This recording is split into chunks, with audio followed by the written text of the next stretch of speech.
আজ আমি সম্পূর্ণ নিরামিষ ভেন্ডির এমন এক রেসিপি নিয়ে এসে গেছি যেটা বাচ্চা থেকে বড় সবার পছন্দ হবে। আর এটা ভাত হোক বা রুটি হোক সব কিছুর সঙ্গে খাওয়ার জন্য খুবই ভালো লাগবে। ভেন্ডির সেসব পুরনো রেসিপি খেয়ে খেয়ে যদি বোর হয়ে গেছেন, তাহলে এইভাবে আপনারা একবার বানিয়ে খেয়ে দেখুন। খুব সহজে ঘরে থাকা সেই বেসিক মশলা দিয়ে বানিয়ে নেব। তাহলে চলুন স্টার্ট করি। নমস্কার বন্ধুরা, শকুন্তলা রান্নাঘরে আপনাদের স্বাগত। আজকের এই রেসিপি বানানোর জন্য এখানে আমি 500 গ্রাম ফ্রেশ ভেন্ডি নিয়ে নিয়েছি। আপনারা নিজেদের হিসেবে কম বা বেশি নিয়ে নেবেন। সবসময় চেষ্টা করবেন ভেন্ডি এইরকম ফ্রেশ আর নরম দেখে নেওয়ার জন্য। আর যেহেতু ঢ্যাঁড়সটা একটু হড়হড়ে জিনিস, সেই জন্য সবসময় আগে ঢ্যাঁড়সটাকে ধুয়ে নিয়ে তারপর কাটতে হবে। এবার ঢ্যাঁড়স কেটে নেব। প্রথমে দু সাইড কেটে বাদ দিয়ে দিয়েছি, তারপর মাঝখান থেকে এরকম একটু চিড়ে নিতে হবে, যাতে এর ভেতর পর্যন্ত নুন মশলা ঢুকতে পারে আর ভেতরে পোকা আছে কিনা সেটাও দেখা যাবে। তারপর একটা ভেন্ডিকে এরকম 2 পিস করে কেটে নেব। এইভাবে আমি সব ভেন্ডিগুলোকে কেটে প্রথমে রেডি করে নেব। আপনাদের যেমন সাইজ পছন্দ, ছোট বা বড়, তেমনভাবে কেটে নেবেন। বন্ধুরা, আজকের এই রেসিপি ভালো লাগলে ভিডিওকে একটা লাইক করবেন, শেয়ার করবেন, আর চ্যানেলে নতুন হলে প্লিজ সাবস্ক্রাইব করে নিন। এখানে দেখুন আমি সব ভেন্ডিগুলো কেটে রেডি করে নিয়েছি। এটাকে এখন সাইডে রেখে দেবো। এবারে রান্না আরম্ভ করব। এদিকে গ্যাস অন করে কড়াই বসিয়ে দিয়েছি। কড়াই গরম হয়ে গেলে দিয়ে দেবো 1 চামচ সর্ষের তেল। তারপর তেল গরম হয়ে গেলে দিয়ে দেবো কেটে রাখা ভেন্ডিগুলোকে হাই ফ্লেমে 3 থেকে 4 মিনিট মতো ভেজে নেব, যাতে ভেন্ডিতে থাকা হড়হড়ে অংশটা শুকিয়ে যায়। আর তাছাড়া ভেন্ডি হাই ফ্লেমে ভাজলে ভেন্ডির কালার ফেড হবে না, সেরকম গ্রিন কালারই থাকবে। ভেন্ডি ততক্ষণ অবধি ভাজবো যতক্ষণ ভেন্ডি অর্ধেক অবধি বা 50 থেকে 60% পর্যন্ত সেদ্ধ না হয়ে যাচ্ছে। দেখুন ভেন্ডিতে হালকা কালার এসে গেছে।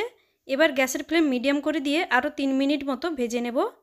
প্রথমে হাই ফ্লেমে 3-4 মিনিট, তারপর মিডিয়াম ফ্লেমে আরও 3-4 মিনিট মতো ভেন্ডি ভেজে নিতে হবে। এবার দেখুন ভেন্ডিগুলো ভালো করে ভাজা হয়ে গেছে, সুন্দর কালার এসে গেছে। এবার এগুলোকে তুলে আলাদা প্লেটে নামিয়ে রেখে দেব। এবার সেই কড়াইতে দিয়ে দেবো আরও 2 চামচ মতো সর্ষের তেল।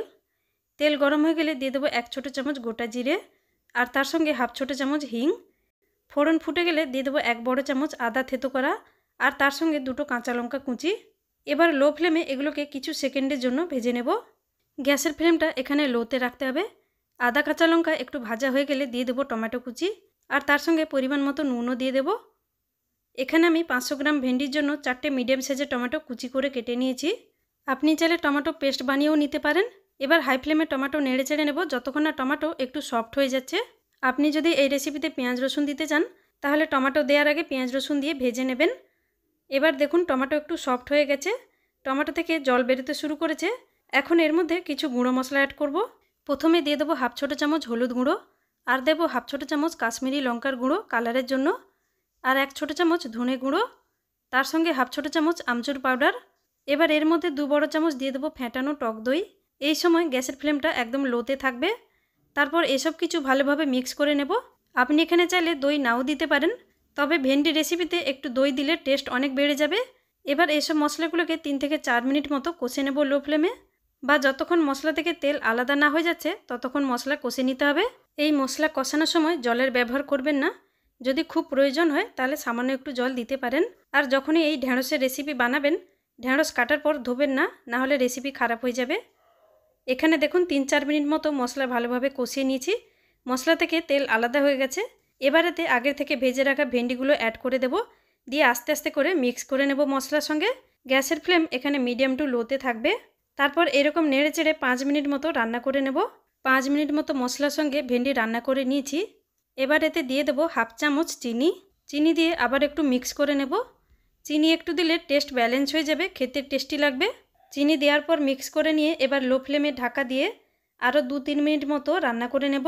এখানে যদি আপনার এতে জলের প্রয়োজন হয় তাহলে অল্প একটু গরম জল করে অ্যাড করতে পারেন।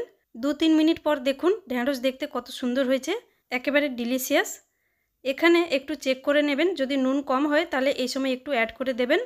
এবার এর মধ্যে অ্যাড করব হাফ ছোটো চামচ গরম মশলা, আর তার সঙ্গে কিছুটা ধনেপাতা কুচি। এবার মিক্স করে নেব ভালো করে। যদি এই তরকারিতে আপনাদের আরেকটু গ্রেভি দরকার হয়, তাহলে আপনি কি করবেন, দই যে আমরা এতে অ্যাড করেছি, আমি 2 চামচ দিয়েছি, আপনি 2 চামচের জায়গায় আরেকটু বেশি করে দিতে পারেন। এবার গরম মশলা ধনেপাতা দিয়ে ভালো করে মিক্স করার পর আরও 1-2 মিনিট মতো ঢাকা দিয়ে লো ফ্লেমে ছেড়ে দেব। আরও 2 মিনিট পর ঢাকা দিয়ে রান্না করে নিয়েছি। এখানে দেখুন রেডি হয়ে গেল আমাদের নিরামিষ ভেন্ডি মশলা। এই রেসিপিতে বেশি ঝোল ঝোল থাকবে না, এইরকম একটু মাখা মাখা থাকবে, তাহলে খেতে দারুণ টেস্টি লাগবে।